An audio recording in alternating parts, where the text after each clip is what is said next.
Welcome back, WNST, Towson, Baltimore, and WNST.net. I know it was a bad news final out in Kansas City, although I did get some good barbecue to go.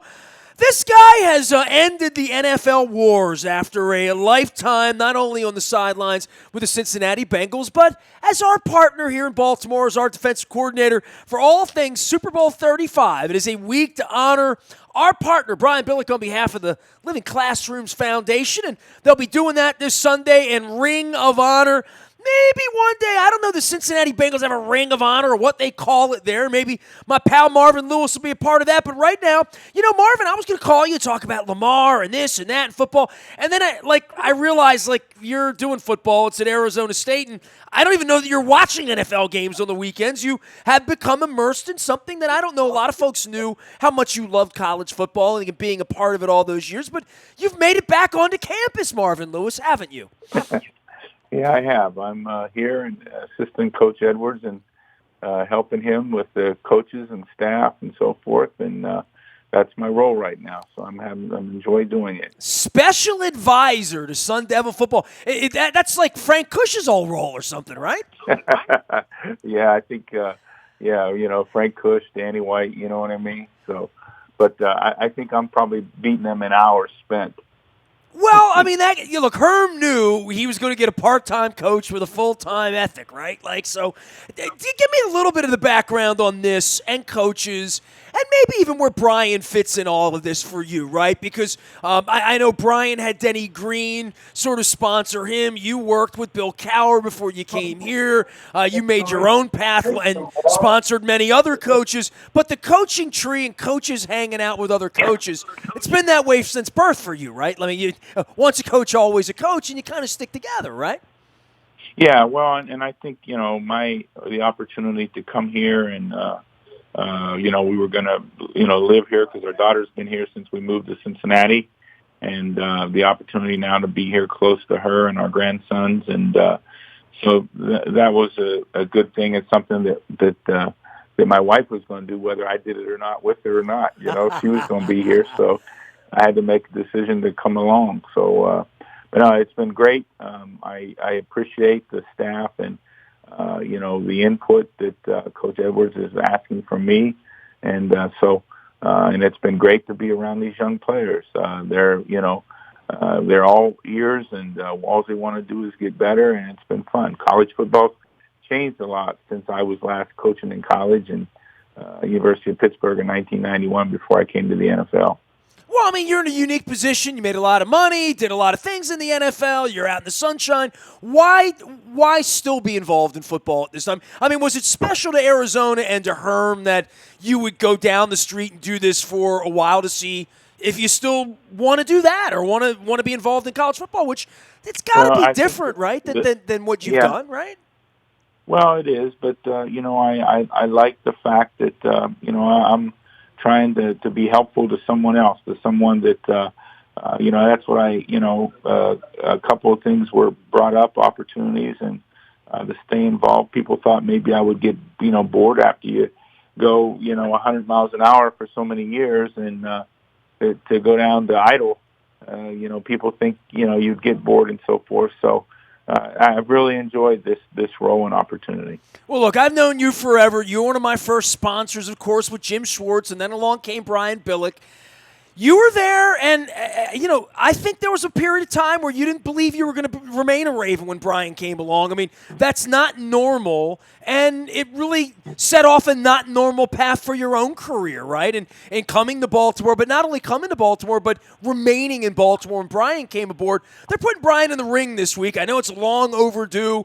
Maybe it feels like ancient history. How often do you dredge up Ravens' memories of Super Bowl 35, Marv? Well, I think one of the things that's special about the Super Bowl, and that's why we do this job, and coaches do it, is to win championships.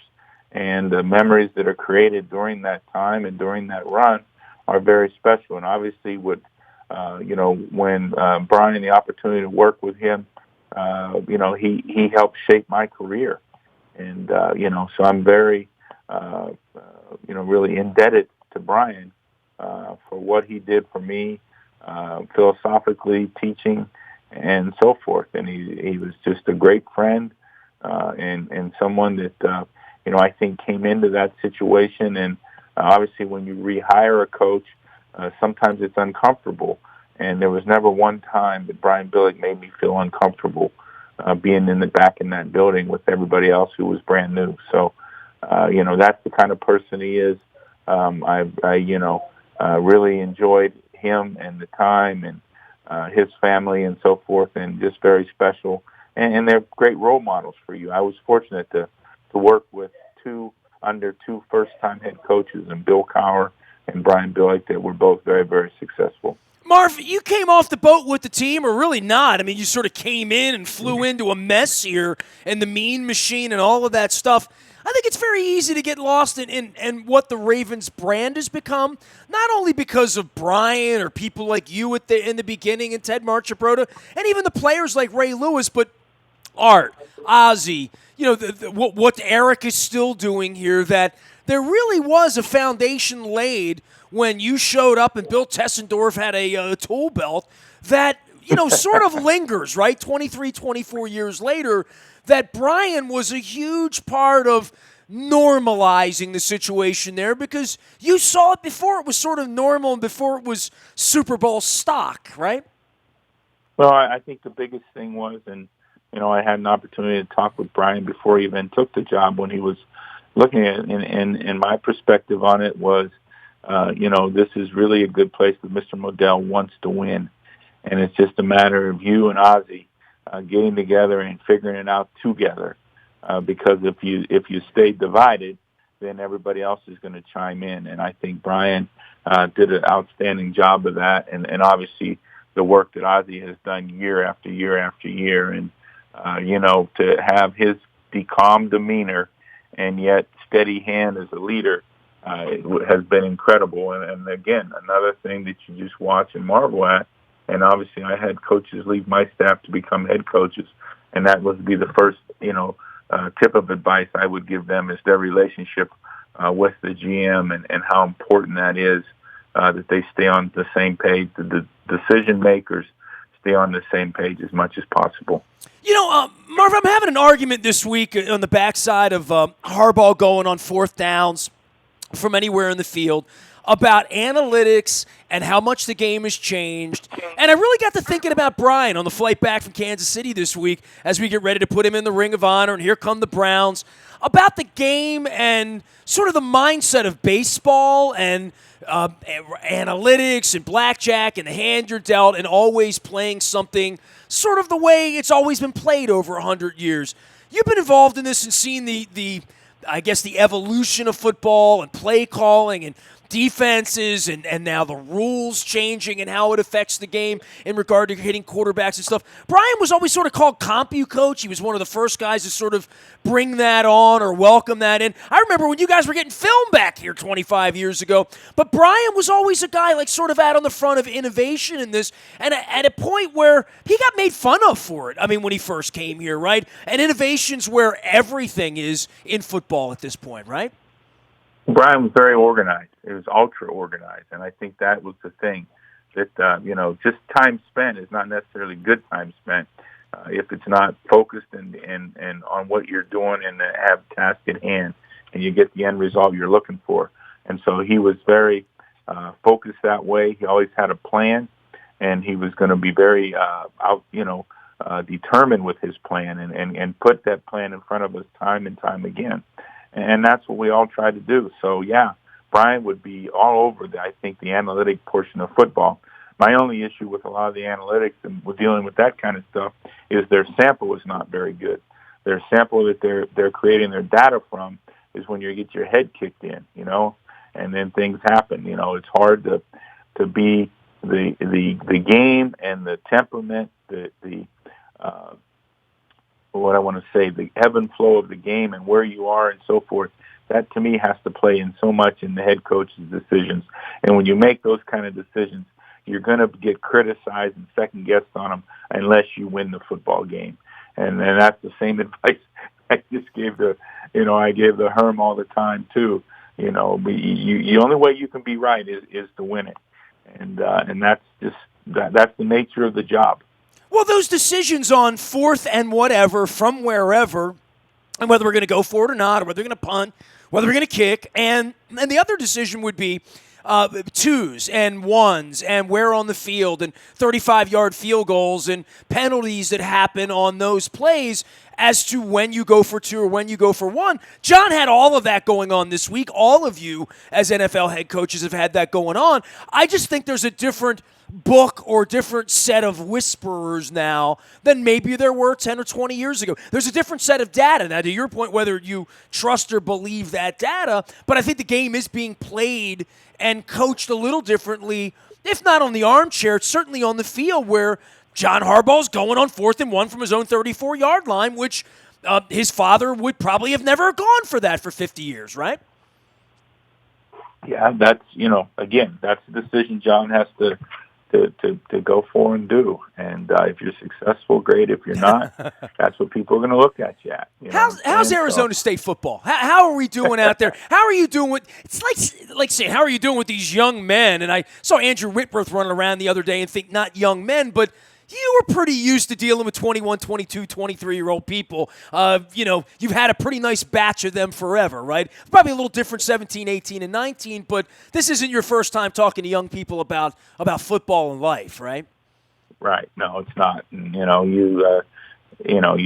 is different. Andrew was out there on that field last night. I caught a glimpse of. So, and it's great. And we texted after the game, but it's good. We had 3 guys in for official visits. They just left this morning, and they've been here all weekend with their parents. And it's different. These are young kids, seniors in high school, and this summer, there were 14-year-olds, 15-year-olds out here. So it's totally different.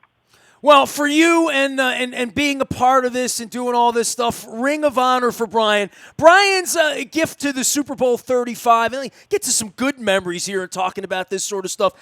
I think the screaming like a banshee with the spear, all of these funny things that happened afterward, the Coors Light commercials that were all made of it. When you think of Super Bowl 35, what are your memories of it, of your Super Bowl victory? Well, I just think that the fact, one of the things that I remember is Brian adding a trailer for the media at practice, and and saying, "Hey, they're going to need more space." But you know what I'm saying? So, I don't know that I sat in that trailer. I think I passed that trailer by, Marv. But he had a great vision, and we got things done. We did it with a couple of quarterbacks, and a lot of things that happened that year. The string of not scoring a touchdown, and a lot of things happened. But our guys just kept playing. They kept focused on what was important, and that was winning football games. And they found a way to win football games. I always tell them it was great because Marvin coached them. That's what I said. Well, it was great because those were smart players, and we benefited from their intelligence and so forth, and how hard they played.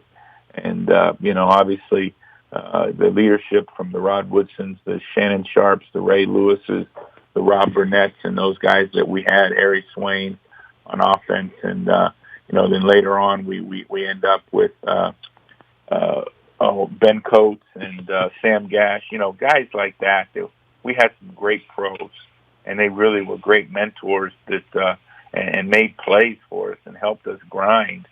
And that's what happens when you win a championship like that. There's going to be some ups and downs, but you got to be able to grind through it. I can't believe we've delayed your golf game to do Arizona State football and tell some old memories here. But I tell you, Marv, all eyes on California, Berkeley this week, right? That's right. All eyes on Berkeley. And I've moved on to Washington State, so my job is the next opponent all the time. So I've created and given the coaches all the data and everything I have for Cal, and we just came off the practice field, so I move on to the next opponent. But you know what, Nestor, you mentioned golf. I haven't even thought about golf. Well, I guess so out there when they're scoring 60 points and running up and down the field both sides, right? You defensive guy like you's got to figure this out, right? Wazoo next up, right? Well, we got to figure out a way to score 52. That's the thing. I get the help on both sides. West Coast football at its finest. Marv, it's great to catch up with you. And I All read right, the USA Today piece, and we're putting Brian in this week, so it's going to be a week of celebrating and breaking out my Super Bowl 35 gear. So, please congratulate Brian for me. That's awesome. And, I just think, obviously, what he did is just tremendous. And, I benefited so much from him as teaching me as a coach. And I mean, literally being a great friend and coach and role model, and just tremendous. He and his family, Kim, his wife, and the girls, just, very blessed to spend the time there I did with Brian. I'm writing a blog and an ode to Brian this week too, Marv, and I think he's a great friend, and I'm going to point that out to everyone. What a good person Brian is, because he's sometimes a little lost in the shuffle. He does our preseason games around here, and I think he's going to be a little uncomfortable. He was uncomfortable at the press conference 3 months ago, so I think we're going to make Coach uncomfortable this week, which will be even more fun. It's a very deserving honor, so I don't know that he'd be uncomfortable about.